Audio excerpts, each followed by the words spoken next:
dar inicio, entonces,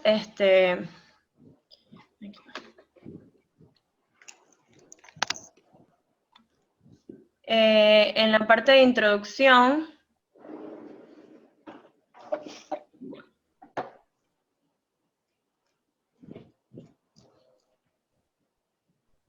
¿aló? Ahí te oyes bien. Si quieres, devuelve la diapositiva de presentación y ahí ya arrancas otra vez. Y ahora un poquito más duro, si quieres.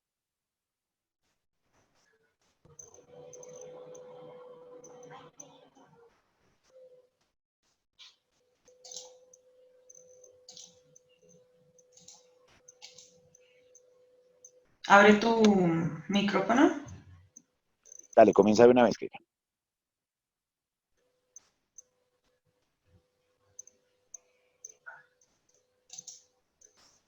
Debe abrir el micrófono para escucharla.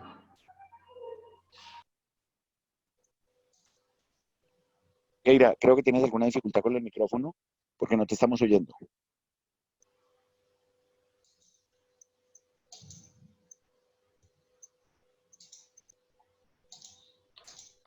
Listo. Ya.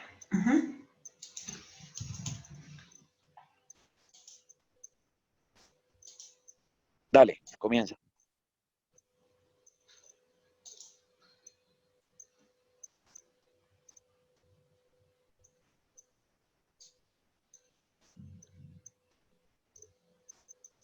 No, Keira, creo que hay un problema con tu micrófono porque no te estamos oyendo.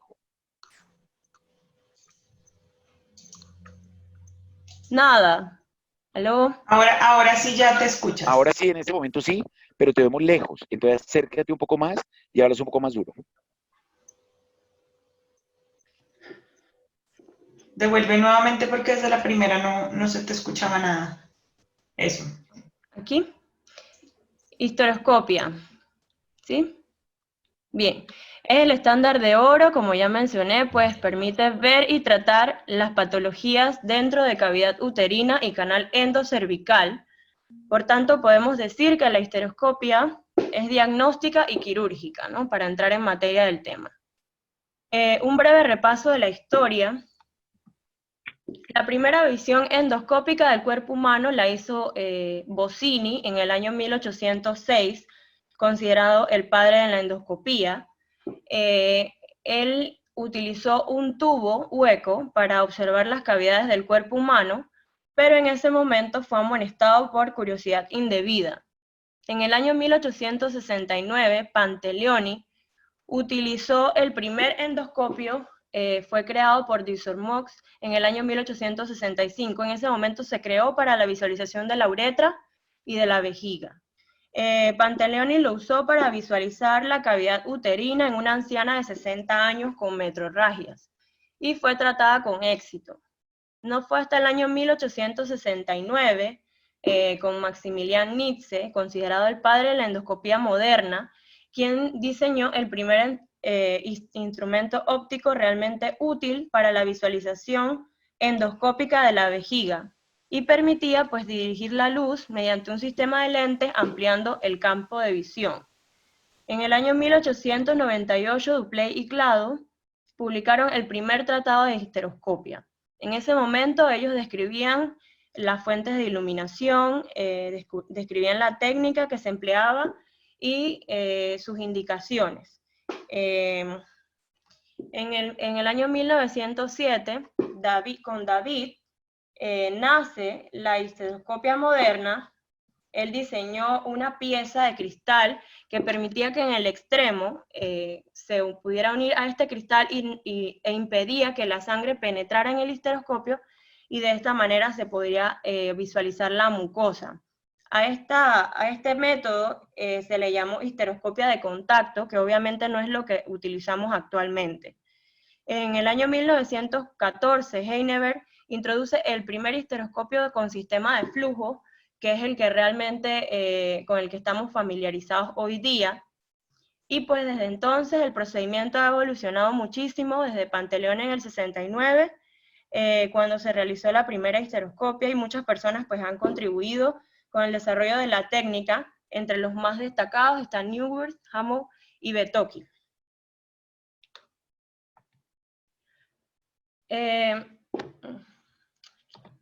Hoy día es factible realizar en la consulta externa muchos procedimientos y la histeroscopia no escapa de esto.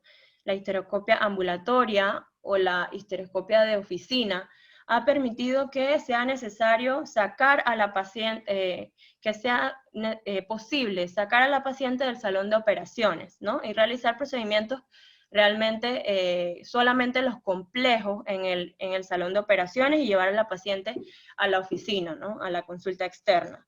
Efectuar una histeroscopia de consulta permite, además de ver y tratar, pues la posibilidad de que la paciente reanude sus actividades normales inmediatamente después del procedimiento, evitando los riesgos e inconvenientes que involucra, por supuesto, la inducción de anestesia y la utilización de anestesia, que la paciente se quede hospitalizada, todo eso se puede evitar pues, en la histeroscopia de oficina.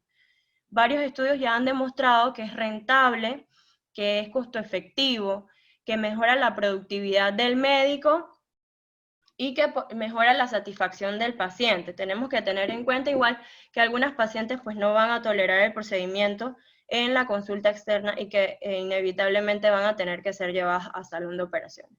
Entonces, algunos procedimientos que realizamos comúnmente está la histeroscopia diagnóstica, biopsias endometriales, extracción de pólipos, lisis de adherencias, resección de fibromas, colocación y retiro de implantes anticonceptivos, entre otros procedimientos. Todos estos los podemos realizar pues, en la consulta externa.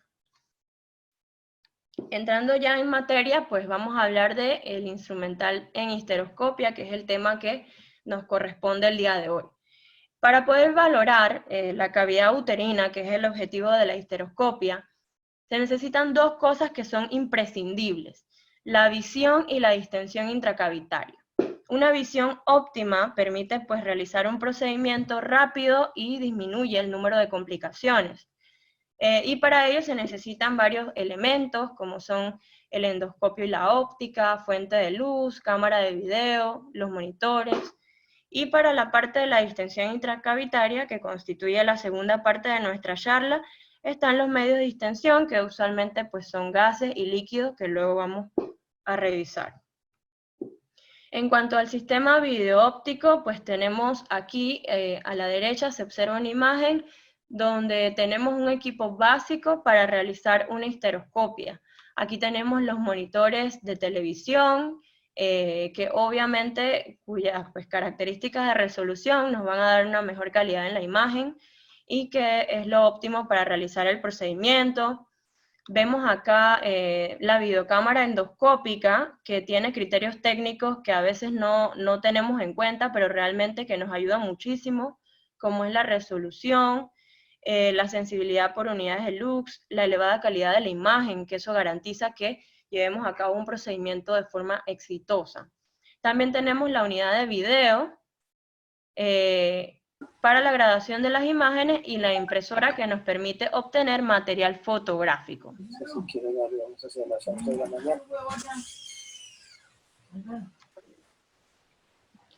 Seguimos.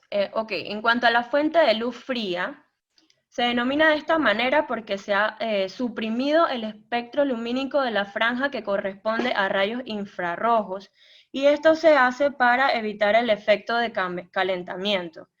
La histeroscopia es una prueba que se realiza siempre bajo una visión endoscópica por video, eso pues ya lo sabemos, por lo que las características técnicas de la fuente de luz influyen en gran medida en la calidad de la imagen.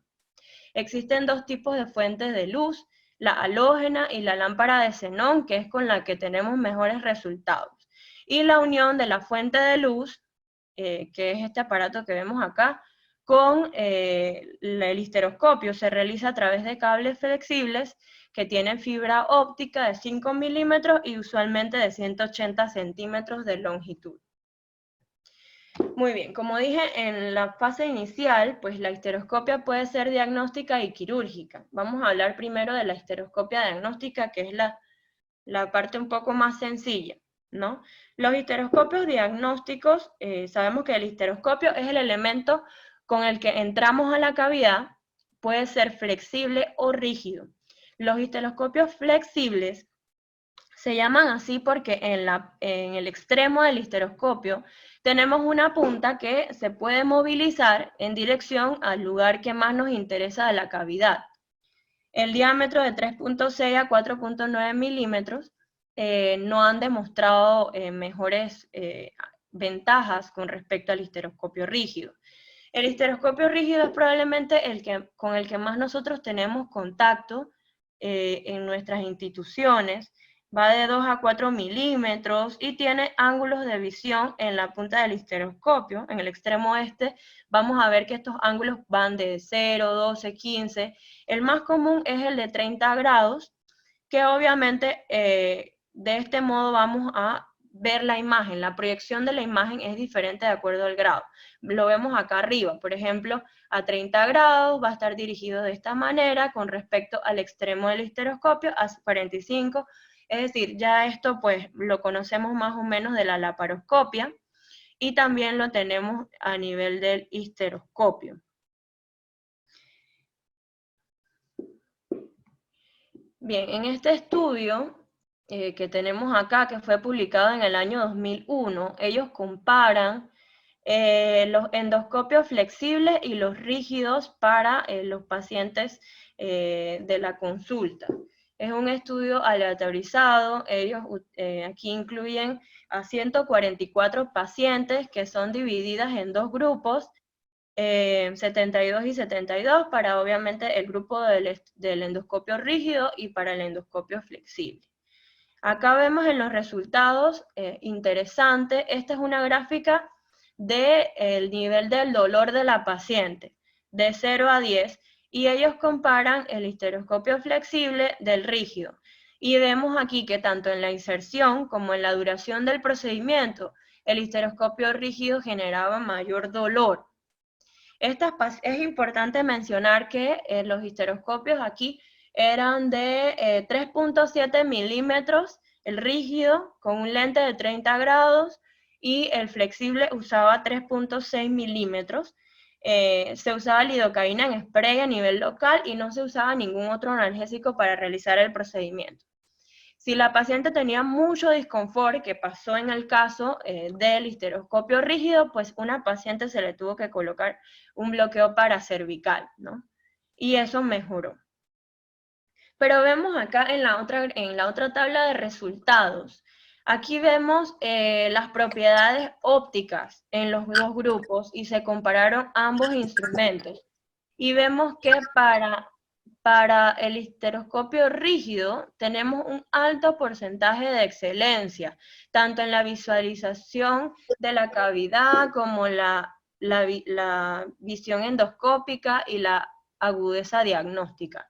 Entonces ellos finalmente concluyen que el histeroscopio rígido sí genera mayor posibilidad de dolor en la paciente, pero esta desventaja puede ser balanceada por el hecho de que el histeroscopio rígido proporciona una calidad óptica que permite hacer un examen rápido y con una mayor tasa de éxito. Aparte, pues que ya hay muchos estudios que valoran la parte del dolor y que permite que la paciente pues no tenga necesidad de tanto dolor. Ok. Acá vemos Keira, para un minutico, okay. varias observaciones. La primera de ellas, fíjate que cuando uno habla como, digamos, de la generación de los estereoscopios, nosotros podemos ir, según esa historia que tú mostraste, en este momento en una cuarta o una quinta generación de estereoscopios. Pero nos hemos detenido un poco en el de Betoki, que tú lo pusiste ahí, que hizo gran parte dentro de la historia de la histeroscopia, porque fundamentalmente hasta el histeroscopio de Jamou, que fue el inmediatamente anterior, este francés lo que hizo fue un histeroscopio redondo con, lógicamente estamos hablando totalmente de histeroscopios rígidos, y este histeroscopio permitía visualizar la cavidad, pero era muy similar a un cistoscopio, grueso, difícil de entrar, obligaba siempre necesariamente a utilizar anestesia. Entonces, la gran observación de Stefano Betocchi, fue cuando él en Italia encontró que, porque a él le costaba tanto trabajo introducir el histeroscopio de Hamu, que era el de los años 80, y era porque él visualizó que el endocervix no es redondo, es ovalado, y el histeroscopio de Hamu es redondo, o era redondo. Entonces esto hizo, y el gran desarrollo y el gran aporte de Betocchi a la histeroscopia, primero fue cambiar como la forma del histeroscopio. Estamos hablando, vuelvo e insisto, en histeroscopios rígidos, y este histeroscopio lo que hizo fue, al tomar una punta ovalada, le daba más una concordancia con la anatomía al cuello uterino. Esto primero facilitó lógicamente todas las histeroscopias de quirófano, y segundo, pues muchos colegas desde hace más de 20 años encontraron que se podía introducir ese histeroscopio siendo tan similar al cuello uterino sin tener como la limitación, digamos, de tener que utilizar anestesia. Entonces lo que hizo básicamente Betocchi fue crear, por decirlo así, un histeroscopio, pero la aplicabilidad fue la histeroscopia oficinal, precisamente por lo que decimos, por la forma que constituía en el endocervix.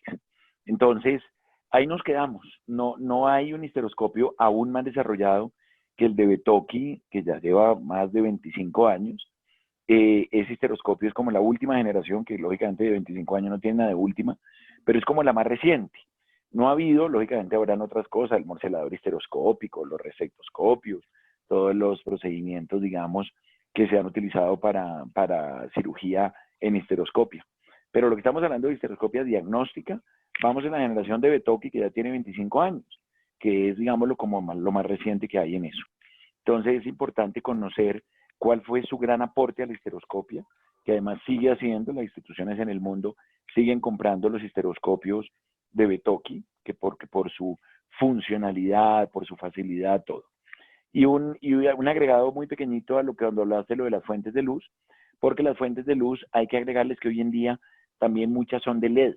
Entonces ya muchos hemos abandonado las de xenón y tratarnos de pasar luz fría, pero sobre todo tratar de buscar las fuentes de luz LED, que tienen un tiempo de duración mucho más largo, el visual es mucho mejor, da mayor precisión.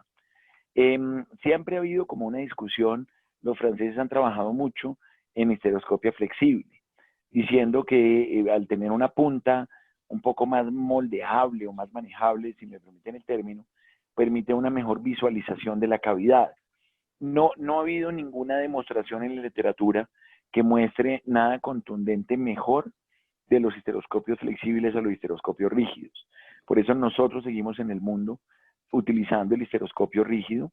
Como tú mostraste, hay muchos estudios desde hace varios años, y tiene casi 20 años, pero hay muchos estudios sobre los histeroscopios flexibles, pero lo que te digo, no hay una contundencia que diga que son mejor que los histeroscopios rígidos, y por eso seguimos utilizando mucho más los rígidos que los flexibles. Pero está muy bien traerlo a colación para saber, porque uno en la literatura encuentra y a veces no tiene muy claro qué es un histeroscopio flexible. Sigamos, querida. Ok, gracias, doctor. Entonces, esto era lo que el doctor también estaba diciendo.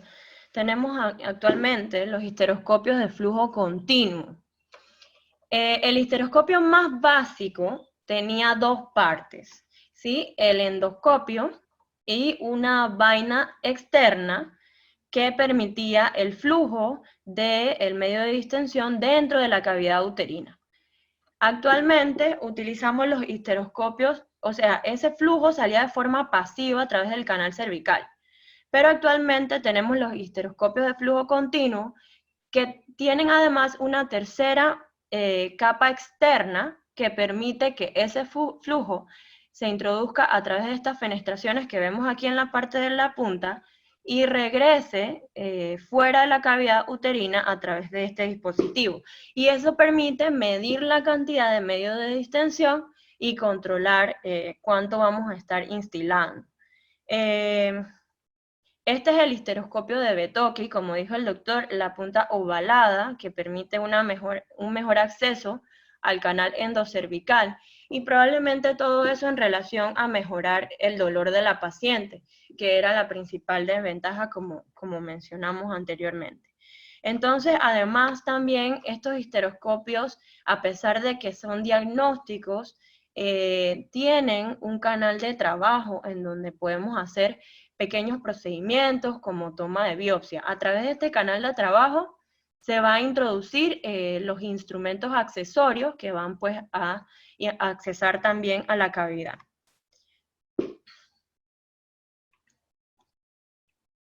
Este era el material. Pon el anterior momento, porque nos ayuda mucho. Mírame la foto de abajo. Ahí la puedes con tu señalador mostrar. Fíjate que es un histeroscopio ovalado. Y lo que decimos, también el gran desarrollo de Betocchi fue poner el canal operatorio. Antes la histeroscopia de Hamu era fundamentalmente diagnóstica, o sea, para entrar y visualizar el pólipo, visualizar un mioma, pero pues no había un desarrollo de los resectoscopios como tal adecuadamente. El canal operatorio, ustedes lo ven ahí arriba, es una muy buena foto del histeroscopio de Betocchi. Y hay una situación que quiero mostrarles o que les quiero destacar en cuanto a lo de los diámetros del histeroscopio. Si ustedes lo ven, esa foto muestra en la parte de arriba el sitio donde entra la irrigación y en la parte de abajo donde sale la succión.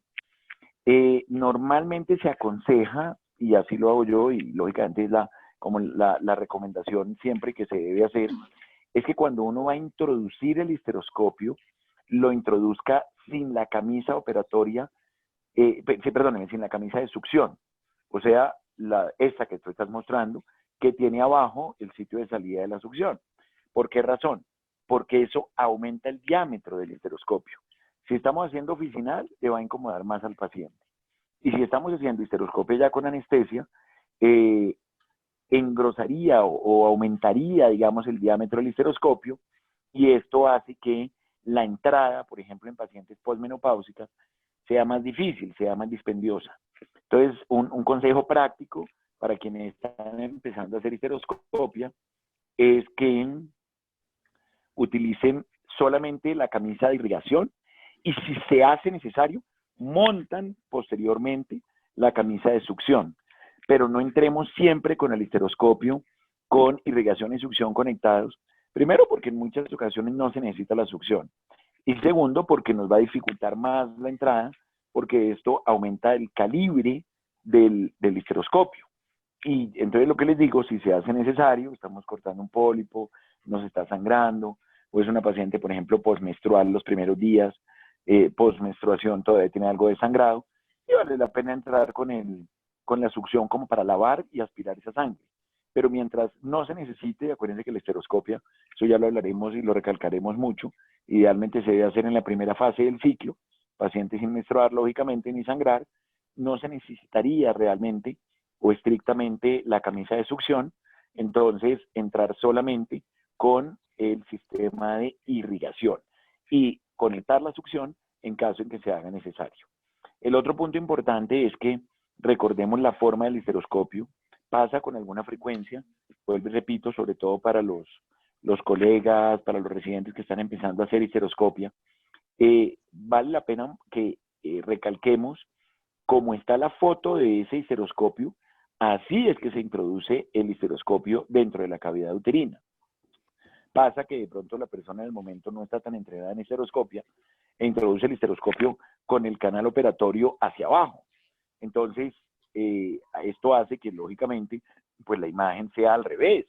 Y si uno va a introducir una tijera, pues no puede introducir una tijera porque el canal operatorio está mirando hacia abajo.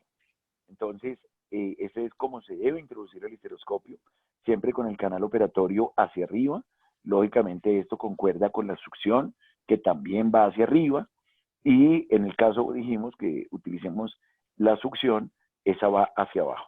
Entonces, irrigación por arriba, justo adelante del canal operatorio, y succión abajo, haciéndole contraparte al canal operatorio. Vale la pena incluso ver la flecha. Todos los histeroscopios tienen una flechita ahí en la base, en el que es una flecha entrando como hacia abajo, eso dice que eso es irrigación, y una flecha saliendo, que eso se llama como la succión. Entonces es importante entender eso, porque pasa desafortunadamente, y a veces lo llama uno un colega y le dice, oye, es que no veo nada, esa histeroscopia no veo nada, y es porque simplemente tiene el histeroscopio al revés. Entonces, claro, toca ponérselo al derecho, toca poner el canal operatorio por encima, o sea, voltear el histeroscopio literalmente, y ahí sí vamos a tener un buen visual. Sigue. Okay. Entonces, estos son los instrumentos que se van a colocar por el canal operatorio. Estos son los instrumentos básicos. Hay muchos más que se han venido desarrollando para que tengamos mejor comodidad, pero realmente lo básico es que contemos con la pinza de agarre, una pinza de toma de biopsia y una tijera. Con eso podemos hacer la histeroscopia diagnóstica sin problemas. Entonces acá tengo un video, a ver si corre. Aquí ellos están montando el telescopio, va en la primera vaina, que era la que el doctor comentaba, que es la vaina que tiene el flujo para el medio de distensión y el canal de trabajo.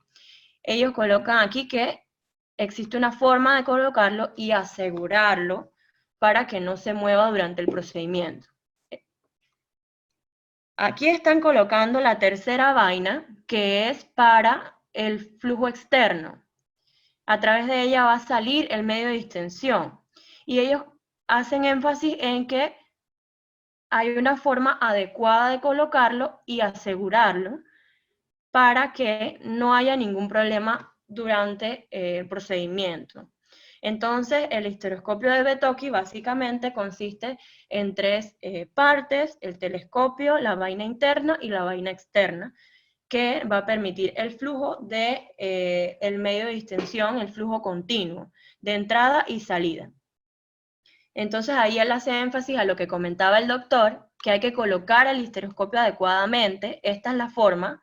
Aquí se va a introducir el medio de distensión líquido y acá pues va a salir. Esta es la forma correcta de sostener el histeroscopio e introducirlo en la cavidad, y el canal de trabajo aquí vamos a introducir el accesorio. Aquí está conectando la cámara al medio de video y la fuente de luz, y se debe agarrar de esta manera.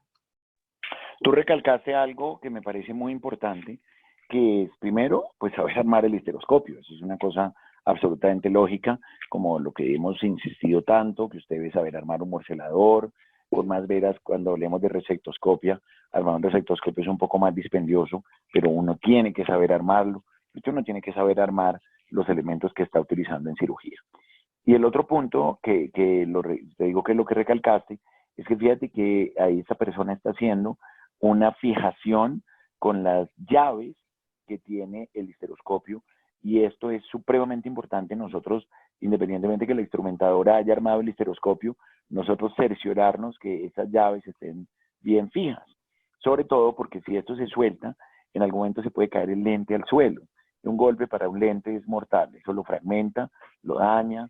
Esto es un aparato delicado, esto es un aparato que es muy cuidadoso, y cuando tú mostraste lo de los grasping, lo de las tijeras, estos son de relojero, estos son unos grasping supremamente delicados, supremamente, digamos, de un agarre muy fino, lo mismo la tijera, y esto nos sirve para introducir, cuando hablemos del tema de miomectomía histeroscópica, son muy poquitos los miomas que uno puede quitar con tijera. Ya es un miomita ahí muy submucoso, tipo 0, que le permite de pronto cortar la base, y lógicamente lo de los pólipos. A veces uno ve algunos colegas con un mioma grueso, probablemente tipo 1, utilizando la tijera. La tijera se va a dañar muy fácil, y son tijeras que son muy costosas, que no tienen ningún tipo de arreglo. Entonces uno tiene que mirar qué tipo de estructura, por eso es tan importante la histeroscopia diagnóstica primero, y después hacer ya la histeroscopia operatoria para saber qué tipo de tejido es el que vamos a intervenir y cuál es la pinza que vamos a usar. ¿Será que de pronto con el grasping podemos extraer la biopsia, o será necesario tomar primero con tijera? Eso depende mucho de lo que queramos hacer durante el procedimiento histeroscópico. Pero recalco, debemos saber armar el histeroscopio, no que la instrumentadora lo pasó armado y ya, porque nos va a pasar un día que tengamos una instrumentadora que no sabe armar el histeroscopio y simplemente pues nadie lo supo armar en la sala. No, uno tiene que saber armarlo y desarmarlo porque eso también va en los cuidados del elemento de trabajo. Siguiente. Muy bien. Profe, Cuéntame. solo para agregarle también, ahí no se ven, pero hay unas llaves de paso de flujo, de líquido, o del medio de distensión, perdonen. Aquí. Esas llaves hay que estar pendientes si están abiertas o no, porque un error muy común es que al iniciar la histeroscopía no veas nada dentro de la cavidad y es porque no tienes un medio de distensión que está con el flujo continuo. Creo que no se logran apreciar, hay las llavecitas de flujo en las que permite que el medio de distensión pues pase a través del histeroscopio adentro de la cavidad. Completamente de acuerdo, Abate, completamente de acuerdo. Y uno tiene que, a veces pasa que uno le dice al auxiliar, mire, es que no tengo agua, no tengo líquido, por favor, déme más presión. La persona está haciendo mucha presión arriba a la bolsa y resulta que es que uno tiene la llave cerrada. Completamente de acuerdo. Son errores, excúsenme el término, casi infantiles, en los cuales uno pues tiene la llave cerrada y pues por eso no está pasando el medio de distensión. Mete el histeroscopio al revés y no ve nada.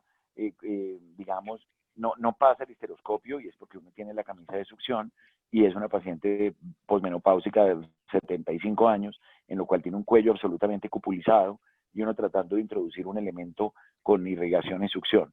Sí, completamente de acuerdo. Son errores que se ven, que desafortunadamente se ven muy frecuente, y claro, uno tiene que tener la llave abierta, y eso también lo hablaremos más adelante, pero cuando uno está haciendo la succión, si trabaja con la succión completamente abierta, pues la cavidad no le va a distender nunca, pero a veces toca jugar un poco con esas llaves, tanto en la irrigación como en la succión, porque a veces pasa que hay mucha presión de arriba de la bolsa y tanto líquido pasando a tanta presión forma burbuja y eso nos va a impedir también un adecuado visual.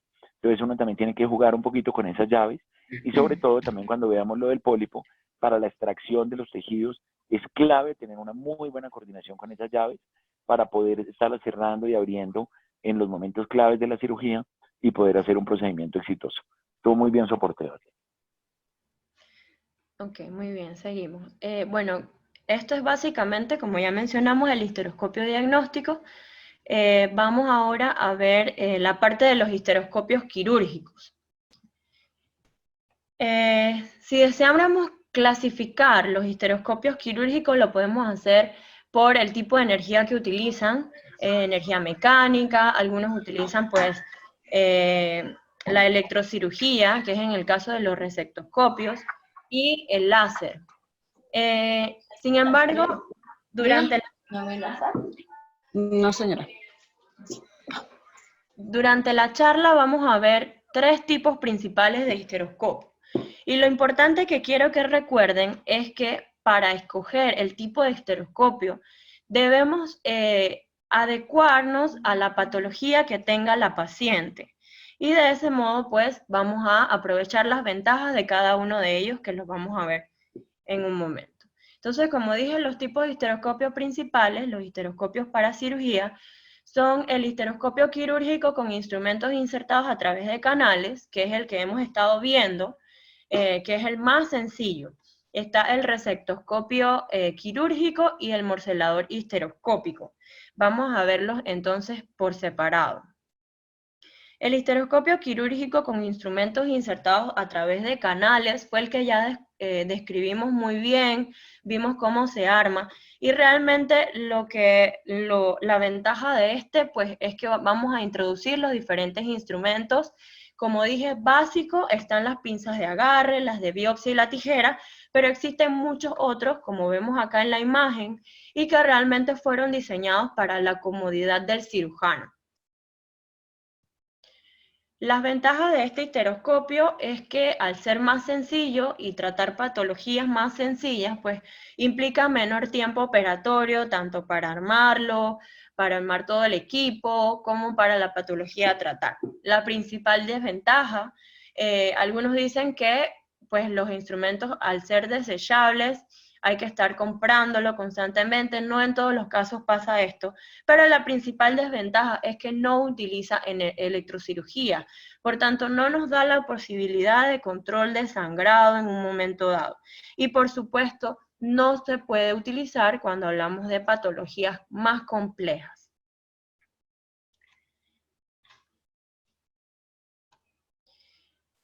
En este punto es importante mencionar pues que existen dos tipos de energía, y esto es ya cuando vamos a hablar de la resectoscopia, ¿no? Sabemos que cuando se introdujeron los histeroscopios se utilizaba energía monopolar. En el año 1999 la tecnología bipolar fue introducida y se diseñaron ambos electrodos y se hicieron muy pequeños para poder adaptarlos a los histeroscopios actuales, ¿sí? Y la principal ventaja respecto a la energía monopolar y bipolar es en la utilización del medio de distensión. Cuando utilizábamos energía monopolar, obligatoriamente debíamos utilizar medios de distensión que no fueran capaces de conducir energía, es decir, el medio de distensión líquido no electrolítico. Y eso aumentaba algunos efectos adversos en el paciente en relación a la absorción de ese medio de distensión. Llámese a nivel de los niveles séricos de sodio, que vamos a ver más adelante. Bueno, la energía bipolar tiene la principal ventaja de que el medio de distensión que vamos a utilizar puede ser un medio de líquido electrolítico, como la solución salina, lactato Ringer, y esto pues le confería una ventaja importante de acuerdo a la seguridad del paciente. Aquí vemos un estudio en donde ellos comparan la energía monopolar y la energía bipolar para los histeroscopios quirúrgicos. Ellos incluyeron un total de 150 pacientes divididos en dos grupos, y vemos que estadísticamente fue significativo el cambio en los niveles de sodio sérico postoperatorio. Por supuesto, porque estaban utilizando un medio de distensión distinto. Y por supuesto, el tiempo quirúrgico y la estancia hospitalaria del paciente fue mejor para energía bipolar, muy probablemente en relación a que era más fácil pues realizar la cirugía. Acá vemos el resectoscopio. El resectoscopio puede ser dividido en dos, o más bien existen dos equipos, el clásico o el tradicional y el mini resectoscopio. El histeroscopio clásico está disponible en diámetros de 8.7 milímetros. Como ven, eso es realmente grande para el canal endocervical, y eso implica que tengamos que dilatar el cérvix para realizar el procedimiento. Y allí está su principal pues, desventaja, porque la paciente está confinada entonces al salón de operaciones, porque implica mucho dolor. Vemos aquí que el resectoscopio consta de dos partes básicamente, el mango, que es este que vemos acá, y la envoltura. La envoltura el mango más bien se le van a montar las diferentes asas que vemos acá, que podemos utilizar. Acá vemos asas, vemos rodillos que pueden ser cilíndricos o circulares, que básicamente se usan para la destrucción tisular. Recordando que la principal energía que utilizamos aquí es la energía bipolar. ¿Sí? Acá vamos a ver que el asa sobresale, si presionamos esta perilla, pues sobresale de la envoltura de esta manera. Más adelante pues tengo un video que explica mejor esto. Esto era lo que les mencionaba, el mango. El mango va a permitir adaptar el asa y se va a introducir dentro de esta envoltura, que va a tener adaptado su entrada y su salida del medio de distensión con la perilla que estábamos mencionando para controlar el medio de distensión. Allí les está mostrando el asa, ¿sí? El asa se monta en este mango, ahí lo va a hacer, lo monta, exacto, ese es el asa que va a utilizar. Ahí lo está montando, lo está retrayendo, ¿sí? Les está mostrando cómo se retrae. Esa asa va introducida en la envoltura, que es esta, como vemos allí. Allí se los muestra, lo arma, ¿sí? Lo asegura, siempre asegurando y colocando de forma correcta el receptoscopio, y allí vemos cómo ellos sacan el asa para realizar el procedimiento.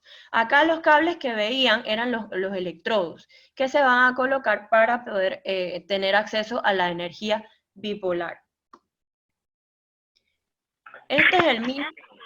Una cosa que tú Ajá. resaltaste es lo de la dilatada en el receptoscopio. Yo quiero resaltar la no dilatación en el histeroscopio diagnóstico.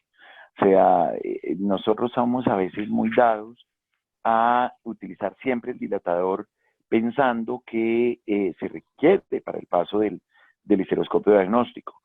Lo que produce perforaciones uterinas es la dilatada.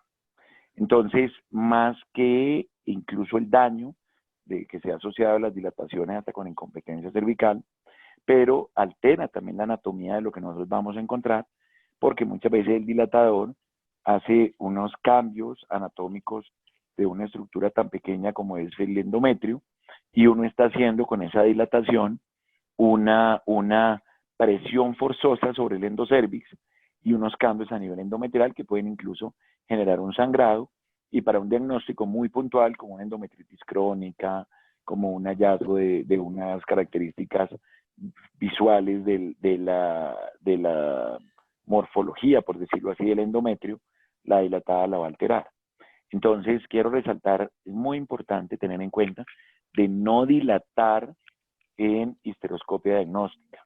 No sé si lo vas a hablar tú o de pronto en algún otro seminario más adelante se hablará de las dilataciones desde la época de la laminaria, pasando por el uso del misoprostol, que mucha gente lo utiliza de manera rutinaria en histeroscopia diagnóstica, y muchas veces, si la paciente va a terminar en resectoscopia, aducen que facilita la dilatada del paso de los Hegar si uno ha utilizado misoprostol previamente. A mí no me gusta, vuelvo y le digo, lo podemos discutir, lo podemos hablar, si alguno en los seminarios lo va a presentar más adelante sobre los medios de dilatación farmacológicos, pero no dilatemos en histeroscopia diagnóstica. Claramente en una paciente en histeroscopia oficinal nadie la va a dilatar, porque precisamente aumentaría la sintomatología dolorosa por parte del paciente. En resectoscopia, como tú lo dijiste, siempre hay que dilatar por el diámetro del resectoscopio, que llega casi hasta 8 milímetros. Nosotros estamos utilizando el dilatador de Hegar hasta el número 9.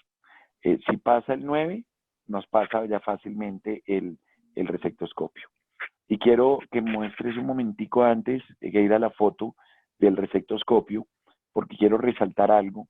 Si ustedes recuerdan la imagen del Betoki, vimos que el canal operatorio va por encima y lógicamente la fuente de luz va por abajo. Pero vuelvo y te digo, si puedes poner la foto justo la anterior, donde está la figura del resectoscopio, ahí está muy bien. Si ustedes ven en resectoscopia, a diferencia del Betoki, aquí la fuente de luz va por arriba. O sea, fíjense que va hacia arriba, porque si la ponen por abajo, interferiría con el sitio del asa, donde uno mete los dedos para poder hacer toda la resectoscopia como tal. Por esta razón, la fuente de luz siempre va hacia arriba en el resectoscopio. Esto nos sirve sobre todo para cuando armemos los resectoscopios, que la fuente de luz va por arriba, la irrigación va por arriba y la succión va por abajo. Ahí también ustedes lo ven, en esta foto sí nos deja visualizar, si ustedes la amplían un poquito, las flechas, en la cual la que está hacia abajo es irrigación y la que está hacia afuera es succión. Y lo otro muy importante es la adecuada ubicación del asa. Si uno deja una asa mal ubicada, no solamente la daña, sino tiene una situación incómoda, que es que se le suelta durante la resectoscopia. Las asas del resectoscopio tienen un medio de fijarse, que digamos ya es cuando ustedes lo tienen en mano, que van a entender cómo es ese mecanismo, pero el asa, uno se tiene que cerciorar que el asa quedó fija, o sea, que el asa no quedó suelta, porque porque si no se va a soltar necesariamente en el movimiento hacia adelante y hacia atrás de la resectoscopia. Entonces, muy importante eso. Y lo otro, claro, la diferencia actual de unos 10 años para acá, probablemente un poquito más, es el hecho de nosotros utilizar la resectoscopia con bipolar. Por fortuna, los histeroscopios en el mundo de monopolares cada vez son menos, llenos de complicaciones, los medios de distensión, pero es importante entender que los resectoscopios actuales son de bipolar. Esto hace que el visual sea mejor, el medio de distensión sea diferente, y bueno, eso tú lo tocarás ahorita con los medios de distensión, pero es importante entender que los resectoscopios de generación anterior, operatorios, eran monopolar y hoy en día son bipolar. Siguiente. Entonces acá vemos el mini resectoscopio, que obviamente es la miniaturización del resectoscopio tradicional, hasta 5.3 milímetros, y hace que no requiera dilatación. Esto puede ser usado en la consulta externa, y la paciente puede ser sacada del salón de operaciones, ya que no necesitas dilatar el cervix. Está diseñado con uso exclusivo de energía bipolar, y eso da más seguridad.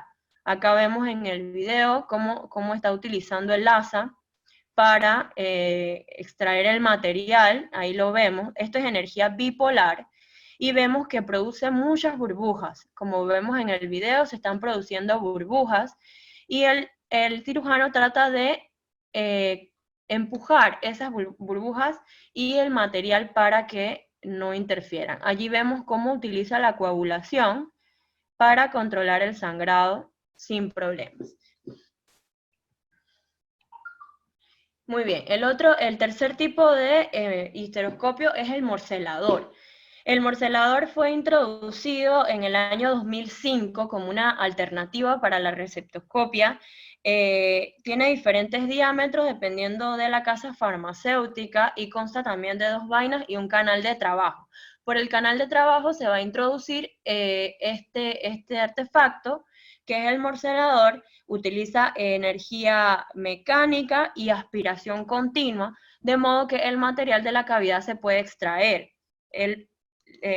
Literalmente tiene un efecto de mordida para la lesión, como vemos en el video, y de esta forma se utiliza. Esto tiene un efecto rotatorio, de modo que se vaya mordiendo la lesión, como vemos acá, y se ilumina con la fuente de luz que se encuentra en la parte de abajo.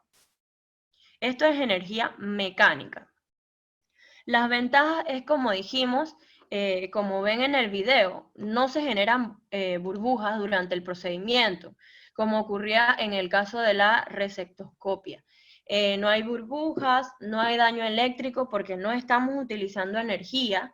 La aspiración es continua, no hace necesario que haya remoción de fragmentos, como en el caso de la resectoscopia. Ustedes vieron que quedaban fragmentos de lo que estábamos cortando pues en la cavidad.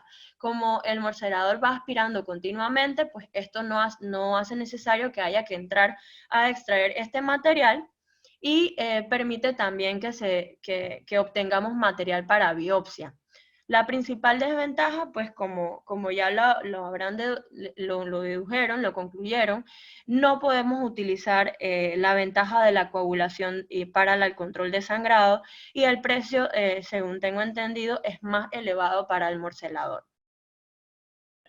Sí, cuando hablemos del tema de miomectomía, vamos a tocarlo. Me parece muy bien que lo esté citando porque eso hace parte del instrumental. Es un elemento útil, es un elemento bueno. Desafortunadamente es muy costoso. Entonces, para la mayoría de los hospitales, poder comprarlo es difícil, y no es que haya mostrado unas ventajas muy superiores en relación a la resectoscopia convencional. Podría ser más práctico, digamos. Doctor, se está yendo su audio. ¿Ahí me oyes? ¿Ahí? ¿Se oye? Sí, doctor. Bueno. Pero desafortunadamente lo que les digo, la limitación es el costo. El costo es muy alto, y el costo hace que no haya tenido una penetración como uno hubiera querido. Fíjate que tú lo pones ahí, que es una de las principales desventajas, y lo otro es que, claro, no coagula. no se requiere mucho la coagulación porque él va efectivamente pues fragmentando el mioma, pero en algún momento que llegue a sangrar, sí se necesitaría el uso de la energía del resectoscopio. Sí. En esta revisión que se hizo en 2015 de MAUDE, de la base de datos, ellos hacen referencia precisamente a complicaciones como el sangrado, y ellos concluyen que el sangrado sí ocurre en morcelación histeroscópica, pero con menor frecuencia que en el caso de la electrocauterización tradicional. Entonces esto pues hace ver que es posible utilizarlo. Como he dicho desde el inicio de la presentación, pues nosotros tenemos que ubicar el tipo de histeroscopio de acuerdo a la patología que tenga la paciente. En este otro estudio, es posible que a la hora de realizar el procedimiento no siempre tengamos la variedad de endoscopios que hemos mencionado, ¿no? Entonces, hay que adecuarse mucho a la institución, lo que tengamos en la institución, y también la patología, ¿no? Por ejemplo, en este estudio, publicado en la revista de Ginecología Mínimamente Invasiva, él hace alusión a esto. Ellos comparan morcelación con resectoscopia bipolar para la remoción de un pólipo endometrial de más de 1 centímetro. O sea, vemos que es utilizar el endoscopio de acuerdo a la patología. Y ellos concluyen finalmente que la morcelación es una técnica rápida, efectiva y segura como alternativa a la resectoscopia tradicional. En específico para el abordaje de pólipos. Eventualmente, pues vamos durante las charlas a hablar sobre los procedimientos para cada patología, pero bueno, lo que quería hacer énfasis es que debemos ubicar el instrumental adecuado a la paciente y al tipo de patología que tenga la paciente, y por supuesto con lo que contemos en la institución. Vamos a la segunda parte, que es realmente un poco más corta. Para poder realizar la histeroscopia es necesario utilizar el medio de distensión, ¿no? Esto separa las paredes de la cavidad uterina y permite apreciarla en su totalidad y valorar correctamente la morfología, tamaño, la distensibilidad y las características del endometrio. Entonces, los medios de distensión históricamente pues se han dividido en 2 tipos: el medio de distensión gaseoso, cuya representación es el CO2, y los medios líquidos, que se clasifican en medios líquidos no electrolíticos y medios líquidos electrolíticos, perdón.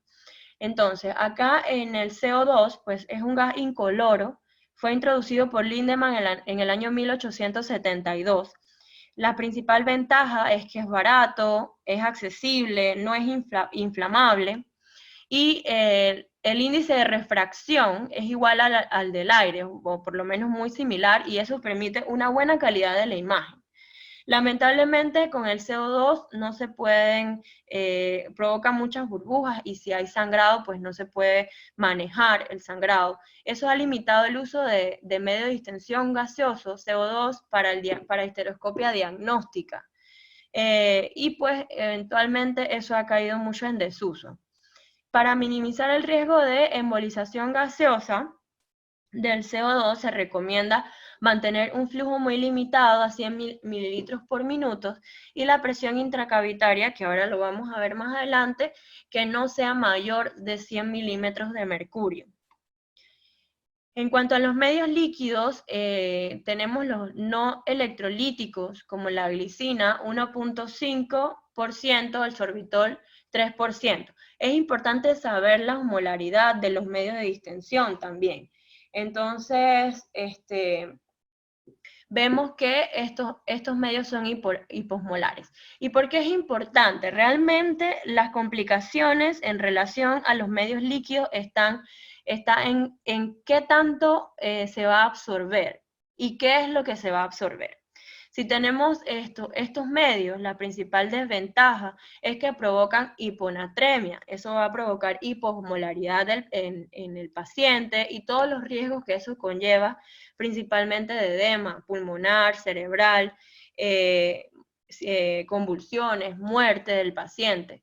Entonces, por eso estos medios se han ido dejando pues, de utilizar, especialmente porque la energía monopolar los requería, porque no conducen. Pero pues ya con la introducción de la energía bipolar, no es necesario pues utilizar tanto estos medios líquidos. El manitol también es un medio líquido no electrolítico y es recomendable, es isosmolar y además hace un efecto diurético, o sea que provoca hiponatremia, pero usualmente no provoca hiposmolaridad, y eso es importante. Sin embargo, no está limitado de los mismos efectos adversos que provocan de forma global los medios no electrolíticos.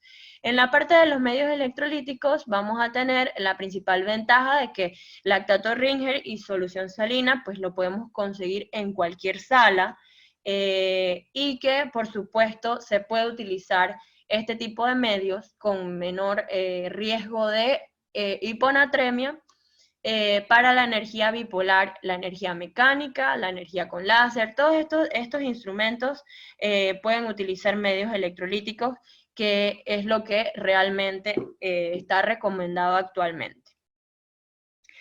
Acá vemos un estudio. Ajá. Vemos un estudio... Mira, hay una observación. Cuando apareció la histeroscopia y durante muchos años se trató de buscar con qué se podría distender, y se encontró que uno de los mejores medios de distensión, como tú lo pusiste, era el CO2. Cuando uno ha visto imágenes de distensión del CO2, son muy claras, la distensión de la cavidad era muy buena y se veían las estructuras de una manera muy definida. Se inventaron unos aparatos, así como el neumoinsuflador de la paroscopia, se inventaron uno que se llamaba el Hysteroflavor, que era un medio de distensión de CO2 que metía a presión este gas dentro de la cavidad uterina. Siempre sabemos clásicamente que uno de los riesgos de histeroscopia era la embolía aérea. En sus comienzos hubo muertes desafortunadamente por embolía aérea, porque aparentemente el CO2 se metía por los vasos espirales endometriales y hacía estas embolías aéreas. Esto fue haciendo que poco a poco el CO2 desapareciera ya en el mundo. Solamente hasta hace algunos años, en algunos sitios en Argentina, se utilizaba el CO2 como medio de distensión.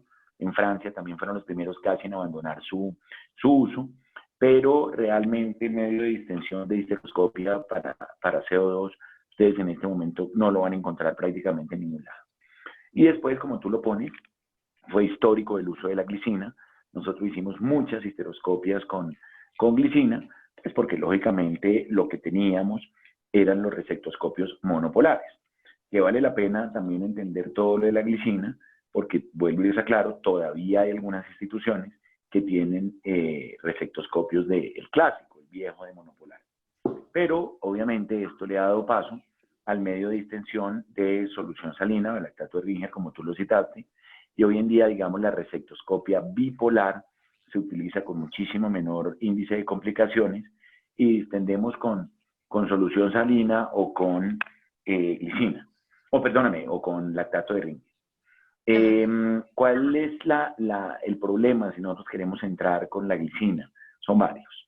El primero, el riesgo de hiponatremia, que sabemos que la hiponatremia, pues bien manejado, lo de los líquidos administrados y líquidos eliminados, no va a tener mayor problema, pero recordemos la toxicidad de los metabolitos de la glicina.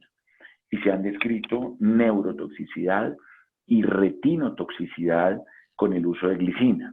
Por eso lo que les digo, prácticamente ya en muy pocos sitios hay la glicina como medio de distensión de los resectoscopios monopolares. Donde no hay bipolar, le toca a uno utilizar el monopolar, le toca a uno utilizar la glicina. Quiero hacer salvedad también en que uno en esto no se puede equivocar. Los resectoscopios se parecen. Los resectoscopios de monopolar y de bipolar, ya esto lo mostraremos quien hable del tema de miomectomía histeroscópica. Vamos a ver muy bien las puntas y cómo se diferencia un resectoscopio monopolar de un resectoscopio bipolar. El bipolar tiene unas piezas de cerámica, tiene un puentecito en la parte de atrás, que lo diferencia. con el resectoscopio del monopolar. Pero no puede pasar que por una confusión, y eso quiero hacer la aclaración, que una confusión haga que de pronto a un resectoscopio de monopolar uno piense que está utilizando uno de bipolar y le ponga una solución salina como medio de distensión. O al revés, que de pronto usted esté utilizando resectoscopio de bipolar y ponga bifida.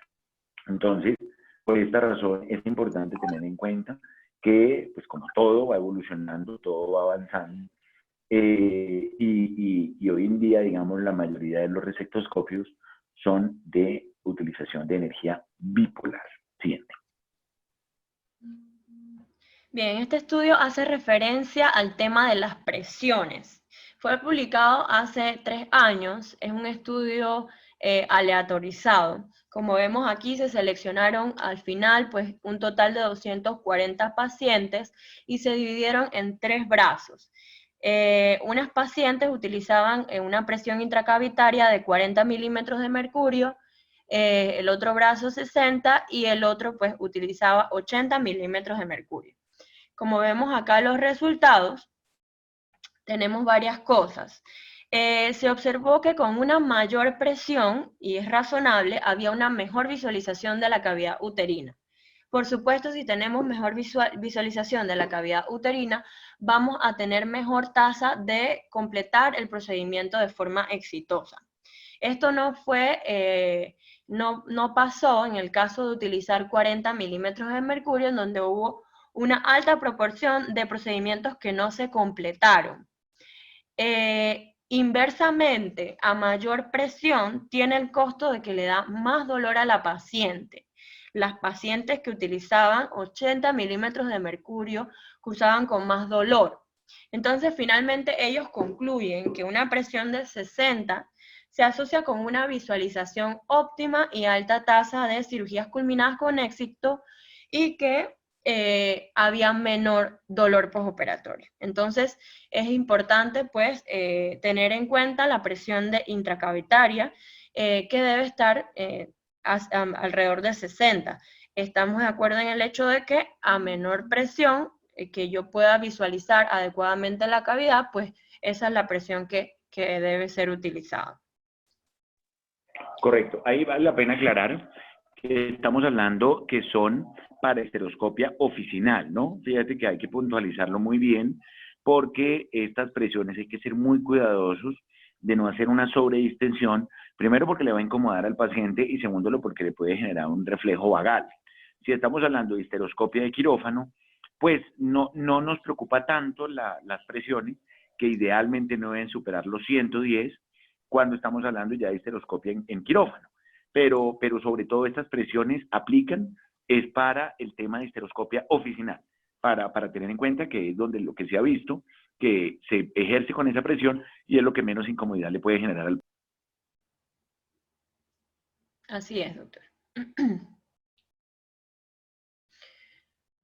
Bien, entonces, como mencioné anteriormente, los riesgos de los medios de distensión líquido están en relación a la tasa de absorción de estos. Entonces, hay algunos factores de riesgo, como tener resecciones amplias y profundas, implica mayor absorción porque hay mayor exposición de los vasos sanguíneos. El tiempo quirúrgico amplio, eso somete a la paciente a mayor tiempo de presiones aumentadas en cavidad, y eso aumenta la tasa de absorción. Y por supuesto las perforaciones uterinas, que implican pues que el material de distensión se pase a la cavidad abdominal y que se vaya a absorber rápidamente. Entonces, para reducir o para prevenir las mayores tasas de absorción de los medios de distensión, debemos enfocarnos en 3 grandes áreas, que primero es seleccionar la técnica y el medio de distensión adecuado. Segundo, hay que minimizar la absorción. Y tercero, reconocer que estamos frente a las complicaciones y saber manejarlas oportunamente. En cuanto a la selección de la técnica y el medio de distensión, ya lo hemos mencionado. Aquí hay un estudio que hace énfasis en la comparación de la energía monopolar, que obviamente va a utilizar medio de distensión líquido no electrolítico, y lo comparan con dos tipos de energía bipolar, diferentes causas farmacéuticas que obviamente van a utilizar medios de distensión líquido electrolíticos como la solución salina. El principal resultado fue el cambio en la concentración sérica de sodio. Y aquí vemos que, como mencioné, es mejor, o los cambios son menores de la concentración sérica de sodio para los dos tipos de energía bipolar, por supuesto porque usan soluciones tipo electrolítica. En cuanto a minimizar la tasa de absorción de los medios de distensión, hay que tener varias cosas en cuenta. Por ejemplo, las altas presiones de distensión implican mayor tasa de absorción. Sabemos que presiones por arriba de 75 milímetros de mercurio va a hacer que ese líquido pase a través de las trompas de Falopio a la cavidad y eso implica absorción. Hay que tener precaución. Sabemos que la presión intracavitaria no debería ser mayor que la presión arterial media del paciente. Y esto es importante tenerlo en cuenta con pacientes ancianos o en aquellos que tengan comorbilidades cardiovasculares. La penetración profunda del endometrio no debería estar recomendada. Después vamos a ver aquellas lesiones, cuál es el tamaño de la lesión para irnos por histeroscopia, y eso tiene que ver con la tasa de absorción y la prolongación del tiempo quirúrgico, que hay que minimizar estos dos campos, ¿no? Y por supuesto, una cavidad uterina amplia va a implicar mayor presión intracavitaria y mayor riesgo de absorción del medio de distensión en los pacientes. Muy bien. Entonces, a manera de conclusiones, el conocimiento del material con el que el cirujano trabaja garantiza la disminución de las complicaciones relacionadas con la técnica. Como habíamos mencionado, armar nuestro equipo quirúrgico no es competencia o no es responsabilidad de la instrumentista. El médico tiene que asegurarse de que esté bien armado el dispositivo y eso va a tener impacto en las complicaciones durante la cirugía. La histeroscopia es un abordaje que ha evolucionado muchísimo en los últimos años con el objetivo de hacerla fácil, hacerla eficiente. Podemos diagnosticar y tratar patologías incluso en la consulta externa. Es recomendable elegir siempre el endoscopio que tenga mínimo calibre y que use energía bipolar. Y de ese modo se van a reducir complicaciones. La selección del medio de distensión debe estar acorde al instrumental quirúrgico que estamos utilizando, la patología, la paciente y la técnica que vamos a utilizar, especialmente porque no nos podemos confundir de medio de distensión y el instrumental, como lo había mencionado el doctor Ramírez. Y por supuesto, mantener una baja presión intracavitaria constante minimiza el paso de medio de distensión a la cavidad abdominal y por supuesto reduce el dolor de la paciente que estamos tratando en la consulta externa. Correcto. Nosotros no podemos decir presión intracavitaria dentro del útero, porque, digamos, ningún elemento de los que estamos utilizando va a dar esa posibilidad. Acuérdense que nosotros miramos todas las presiones intraabdominales con el neumoclusor, con el neumoinsulador, perdón, para mirar cuáles son, a qué presión estamos trabajando, insuflación del CO2, y mirar cuál es la presión intraabdominal. Normalmente, digamos, en histeroscopia, más que nosotros tener en cuenta a lo que nos referíamos ahora de la presión intracavitaria, es que esta presión no supere los 60 milímetros que nosotros estamos estableciendo en el medio de distensión, que produzca dolor al paciente, y se ha descrito que cuando pasa uno por encima de 110, va más.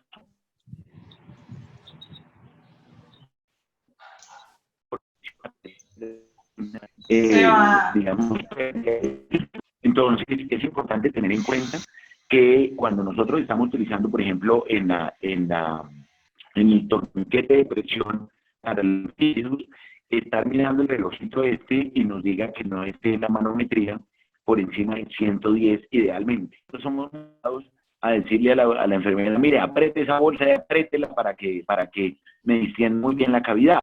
Y lo que les decía, tampoco la idea es que se ejerza una presión muy grande. A veces se ponen medidas como los manómetros de tensión arterial y estas cosas para ejercer una buena presión en el líquido. Siempre pues deben estar muy altas estas bolsas, idealmente con las llaves abiertas.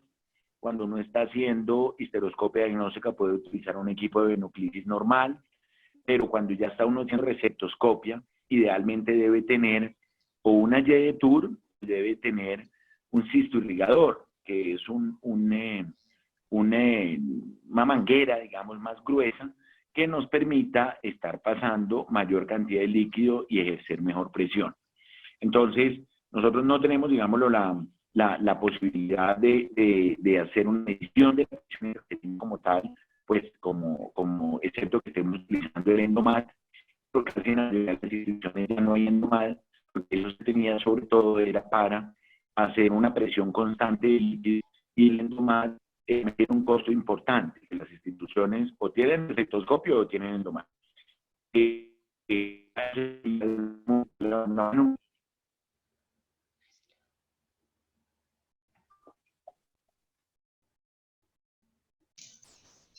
Doctor.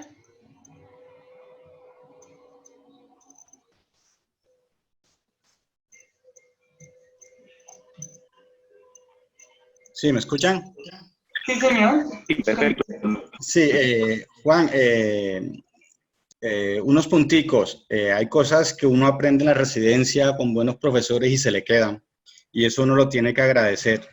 Yo me acuerdo mucho cuando estábamos en las salas de cirugía, tú nos molestabas con la cuantificación de los líquidos, cuánto líquido utilizamos y cuánto líquido salió de la paciente, independiente que utilizáramos glicina o solución salina.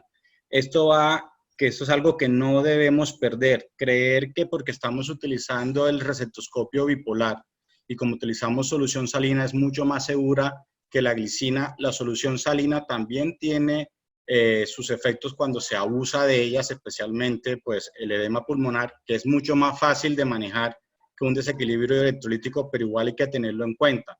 Entonces, recalcar siempre que siempre que hagamos histeroscopias operatorias, cuantificar el líquido administrado y el líquido eliminado. Lo otro es que es muy importante tener en cuenta cuál es el momento exacto en el que debemos realizar la histeroscopia para que nos permita visualizar y poder valorar todas las estructuras de la cavidad endometrial. ¿A qué voy con esto? No es lo mismo realizar la histeroscopia durante la menstruación, después de la menstruación, a mitad del ciclo, con sangrado o sin sangrado. Esto va a que, pues la recomendación es poder realizar la histeroscopia idealmente cuando no exista sangrado, cuando el endometrio esté lo más delgado posible, especialmente realizarla postmenstrual, y cuando estas condiciones no son fáciles de llevar a cabo, ya sea porque el día que la paciente cumplía el tiempo postmenstrual, ese día no tomaban la histeroscopia o la paciente no pudo para tal fecha, y se cruza mucho. Hay una herramienta muy importante y es la preparación endometrial, que nos permite tener la cavidad con un endometrio lo más delgado posible para el momento de la histeroscopia y poder visualizar de mejor manera la cavidad endometrial. Y el otro punto de aclaración, y es que con el ASA no es que quitemos las burbujas realmente las quitamos con la irrigación y la succión, manteniendo un flujo para que las pueda ir absorbiendo. Y ojo, porque cuando retiramos las muestras con el ASA es cuando más riesgo tenemos de que se nos parta el ASA. Por eso siempre yo recomiendo realizar cortes del material que vayamos a extraer no tan grandes, cosa que con la corriente que creamos entre la cantidad de líquido que entra y la cantidad de líquido que se extrae, pueda ir en esa corriente, ir saliendo el material que vamos a tomar de muestra.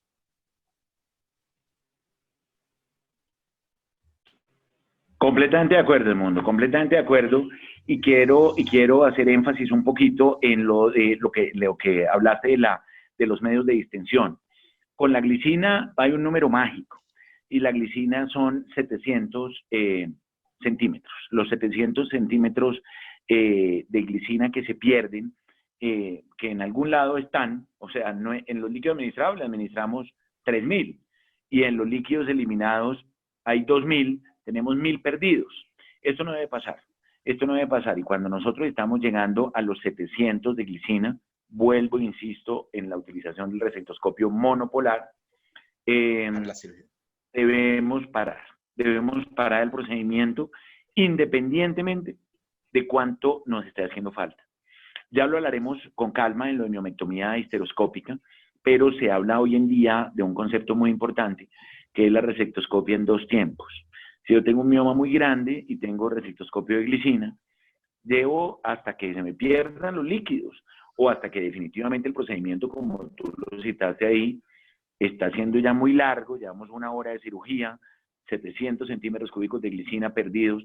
Paremos acá, no sigamos y esperemos a unas 3, 4 semanas y hacemos una segunda cirugía. Pero eso, como les digo, lo insistiremos más en el tema de miomectomía por histeroscopia.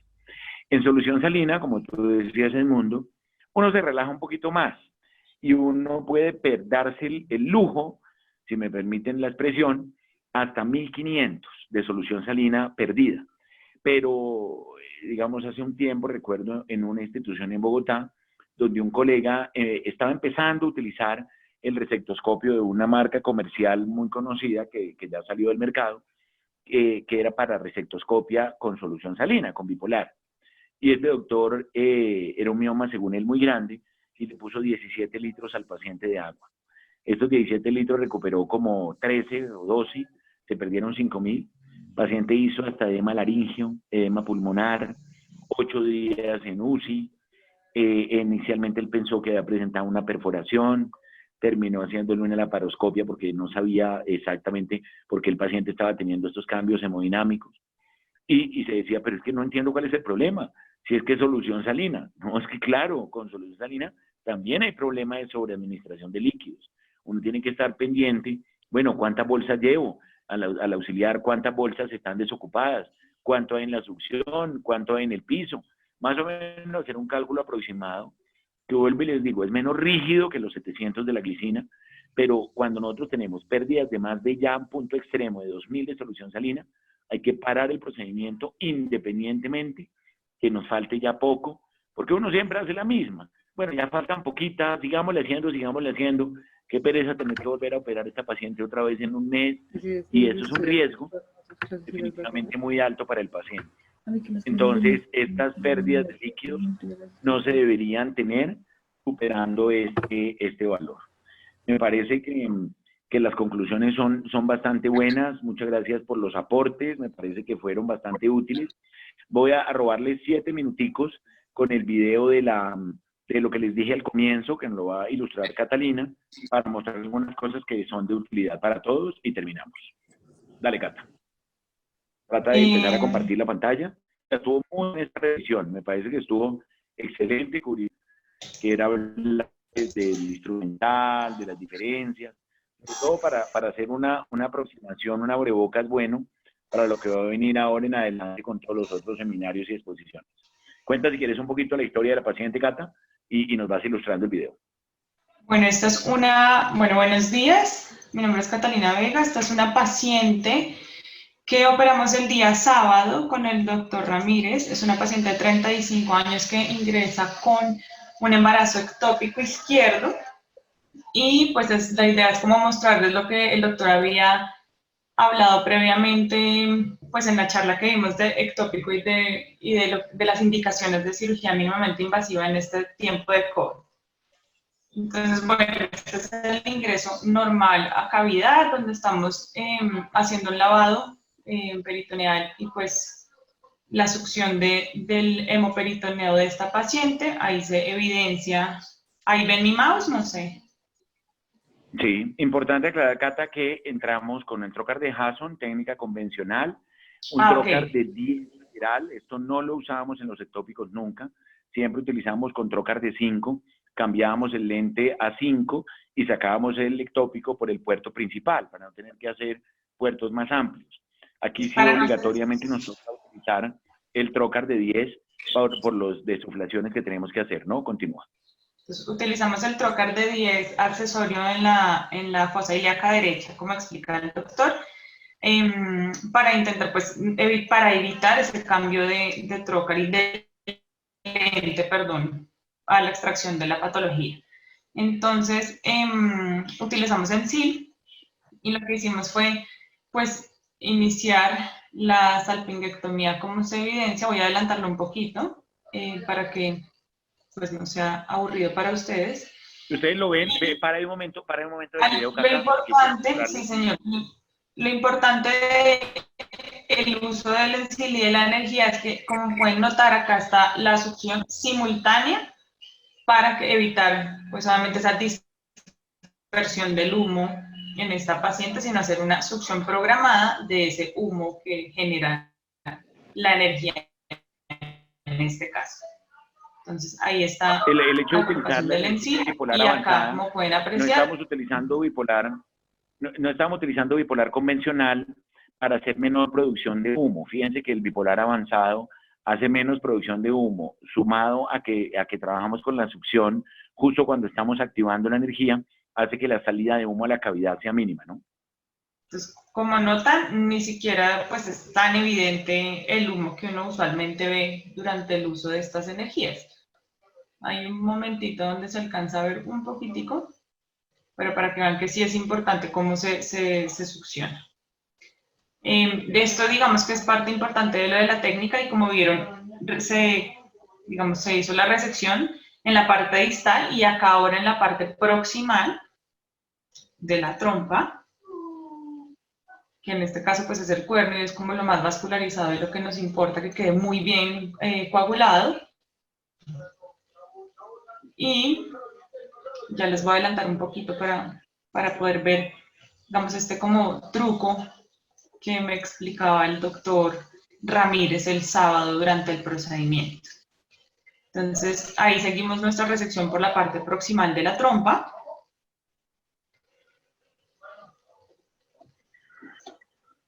Un segundito. Y no sé si ahí en ningún momento se puede sacar, ojo, no se puede sacar el lente para limpiarlo, ni para desempañarlo. Si usted quiere limpiar el lente, utilice la irrigación, toque el útero, toque las asas intestinales, pero no saque el lente nunca, porque en esa sacada del lente se puede llegar a perder CO2 y puede salir al ambiente. Entonces el lente no se debe sacar nunca, y ahí, fíjense, se hace la extracción parcial, el corte parcial hasta el mesosalpinx, pero se deja parte del ectópico fijo todavía. Ese es el truco que les estaba, pues que quería mostrarles simultáneo con la imagen, que es no desprender completamente el ectópico, sino dejarlo de una porción muy chiquita, para después, como van a ver inmediatamente, se desufla. A ver, les adelanto un poquito. Ahí ya estamos como desuflando todo el neumoperitoneo para que no haya esa dispersión del gas al momento de sacar pues el ENSIL que tenía el doctor en la mano, y en este momento estamos introduciendo nuestra bolsa de Biaflex para poder sacar la patología. Entonces, pues... Acuérdense, la bolsa se mete con la paciente desuflada, se mete a través del trocar de 10, no hay necesidad de quitar lógicamente el trocar porque habría exposición de CO2, sino se mete la bolsa a través del trocar de 10. Y metiéndolo a través del trocar de 10, entonces ya se ubica ahí la bolsa dentro de la cavidad y se termina con la ectomía de la trompa, haciendo ya el último corte final. Entonces, esa es la intención de tener el trocar de 10 accesorio en la fosa ilíaca derecha, y no sacamos el lente en ningún momento para evitar esa dispersión. Se desufló para poder meter la bolsa de Biaflex, y ahí ya, una vez otra vez está distendida, se termina pues la excisión de la trompa, que va a ser pues nuestra patología a sacar por el trocar, por nuestra bolsa Biaflex, por el trocar de la fosa ilíaca derecha, nuestro trocar accesorio de 10. Entonces, bueno, acá les voy a adelantar un pedacito. Ahí ya tenemos pues completamente suelta la trompa. La metemos en nuestra bolsa Viaflex, que puede ser Quiero de 100. resaltar una cosa ahí, un dato importante, Cata, es que no estamos poniendo nunca manipulador uterino. Lo habíamos hablado en el seminario de embarazo ectópico.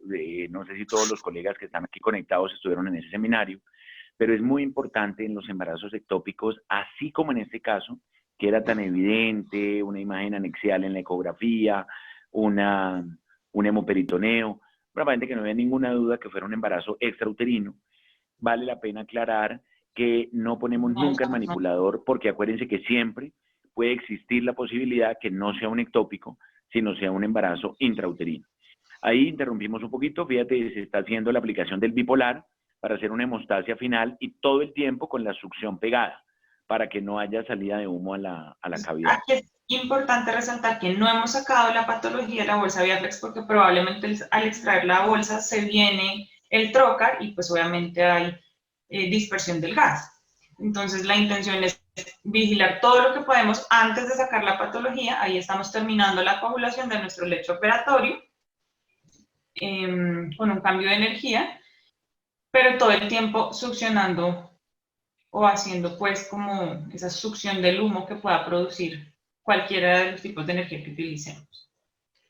Entonces les decía, uno, la no utilización del manipulador en ectópico, y lo otro que se nos quedó entre el tintero, que me lo hace caer en cuenta Carlos Ortiz por el interno, es que en histeroscopia han ocurrido accidentes de hacer histeroscopia con la paciente embarazada.